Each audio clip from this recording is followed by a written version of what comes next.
ভাইটি ভণ্টিসকল, আজি আমি আলোচনা কৰিম সংখ্যা ৰেখাত অপৰিমেয় সংখ্যাৰ অৱস্থান নিৰ্ণয়। মানে সংখ্যা ৰেখাত আমি অপৰিমেয় সংখ্যাবিলাক কেনেকৈ বহুৱাম, এডাল সংখ্যা ৰেখাত আমি অপৰিমেয় সংখ্যাবিলাক কেনেকৈ বহুৱাম। আমি এতিয়া ফাৰ্ষ্ট জানিব লাগিব অপৰিমেয় সংখ্যা মানে কি। যিবিলাক সংখ্যা আমি p/q আকাৰত প্ৰকাশ কৰিব নোৱাৰোঁ সেইবিলাকক আমি অপৰিমেয় সংখ্যা বুলি কওঁ।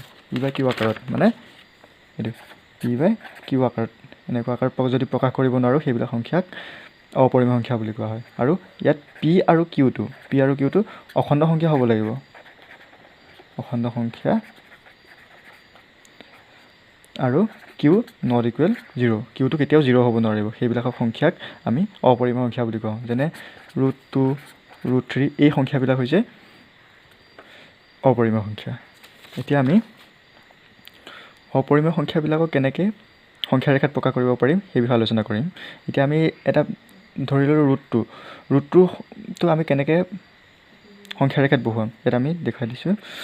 √2টো কেনেকৈ আমি সংখ্যা ৰেখাত বহুৱাম, ফাৰ্ষ্টত আমি কৰি ল'ব লাগিব এটা একক বৰ্গক্ষেত্ৰ OABC লোৱা হ'ল। এটা একক বৰ্গক্ষেত্ৰ OABC এনেকৈ এটা বৰ্গক্ষেত্ৰ লোৱা হ'ল, যাৰ প্ৰতিটো বাহুৰ দৈৰ্ঘ্য 1 একক হ'ব লাগিব। মানে প্ৰতিটো বাহুৰ দিশ 1 হ'ব লাগিব, একক হ'ব লাগিব। ইয়াত পাইথাগোৰাছৰ সূত্ৰ ব্যৱহাৰ কৰি পাওঁ OB = √2। পাইথাগোৰাছৰ সূত্ৰ মানে কি? পাইথাগোৰাছৰ সূত্ৰটো কি আছিলে? এইটো আমাৰ ধৰিলোঁ এটা সমকোণী ত্ৰিভুজ, এটা সমকোণী ত্ৰিভুজ OAB। ইয়াত পাইথাগোৰাছৰ সূত্ৰ মানে কি? পাইথাগোৰাছৰ সূত্ৰ ইকুৱেলটো আছিলে কি? অতিভুজ স্কোৱাৰ সমান, এইটো অতিভুজ স্কোৱাৰ সমান ভূমি স্কোৱাৰ, এইটো ভূমি OA ভূমি স্কোৱাৰ যোগ লম্ব স্কোৱাৰ, এইটো আছিলে। যদি আমি OBটোক √ওভাৰটো আঁতৰাই দিওঁ তেতিয়াহ'লে স্কোৱাৰটো যদি আঁতৰাই দিওঁ তেতিয়াহ'লে আমি এইটো √ওভাৰ দিব লাগিব। √ওভাৰ দি দিলে এইটো স্কোৱাৰটো গুচি যাব। গতিকে √ওভাৰটো দিয়াৰ লগে লগে এইফালে দিব লাগিব। এইফালে দিবলৈ হ'লে কি দিব লাগিব? OA স্কোৱাৰ AB স্কোৱাৰ, এনেকুৱা হ'ব। আমি এইটো কেনেকৈ পালোঁ? এইটো মানে স্কোৱাৰটো আঁতৰাই দিলোঁ। স্কোৱাৰটো আঁতৰাবৰ কাৰণে কি কৰিব লাগিব? OB স্কোৱাৰ আছিলে, এইটো যদি আমি ৰুট কৰি দিওঁ তেতিয়াহ'লে √ওভাৰ আৰু স্কোৱাৰ কটাকটি গুচি যাব। সেইকাৰণে আমি এইটো কৰিলোঁ, দুইটাকে আমি √ওভাৰ দি দিলোঁ, তেতিয়াহ'লে এইটো √ওভাৰ দি দিলোঁ, OB স্কোৱাৰ গুচি গ'ল আৰু এইফালে এনেকৈ থাকি গ'ল। গতিকে ইয়াত OB = OA সমান কিমান আছিলে? 1 স্কোৱাৰ প্লাছ AB সমান কিমান? 1। তেতিয়াহ'লে 1 স্কোৱাৰ প্লাছ 1 স্কোৱাৰ, তেতিয়াহ'লে 1 + 1 √2। OBৰ মানটো আমি √2 পাই গ'লোঁ। ইয়াক আমি সংখ্যা ৰেখাত বহুৱালে কেনেকৈ বহুৱাব পাৰিম? এইটো আমাৰ √2ৰ মানটো কিমান আছিলে? OB সমান √2 আছিলে, OB সমান √2। এইটোকে আমি এতিয়া বহুৱাই দিম। এইটোকে আমি ইয়াত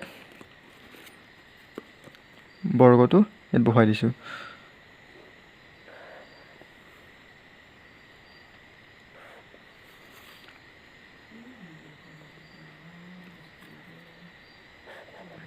এইটো আমাৰ বৰ্গটো আছিলে। ইয়াত আমাৰ √2 মানটো কোনটো আছিলে? OB সমান √2 আছিলে আমাৰ। √2ৰ দিশটো কোনটো হয় তেতিয়াহ'লে? এইটোৰ মান √2। OABC, OB সমান √2। কিন্তু আমাক কি দেখাব কৈছে? আমাকতো সংখ্যা ৰেখাত আঁকিব দেখাব কৈছে। আমাকতো এইটোতো সংখ্যা ৰেখাত নহয়, সংখ্যা ৰেখাডাল কোনডাল? এইডালহে হয়। এইটোতো আমাৰ √2টো ক'ত ওলাইছে? OBৰ জোখটো √2, কিন্তু আমাক ক'ত দেখাব কৈছে? সংখ্যা ৰেখা চিহ্নিত কৰিব কৈছে। সেইকাৰণে আমি কি কৰিব লাগিব? এইটো আমি OBৰ জোখটো লৈ, ইয়াৰ পৰা OBৰ জোখটো এইটো লৈ ল'লোঁ। OBৰ জোখটো লৈ ইয়াত এইটো আঁকি দিব লাগিব। আমাৰ এতিয়া সংখ্যা ৰেখাত √2ৰ অৱস্থান কোনটো? তেতিয়াহ'লে এইটো বিন্দুৱে হৈছে সংখ্যা ৰেখাত √2ৰ অৱস্থান। এইটো ধৰিলোঁ P, এনেকৈ।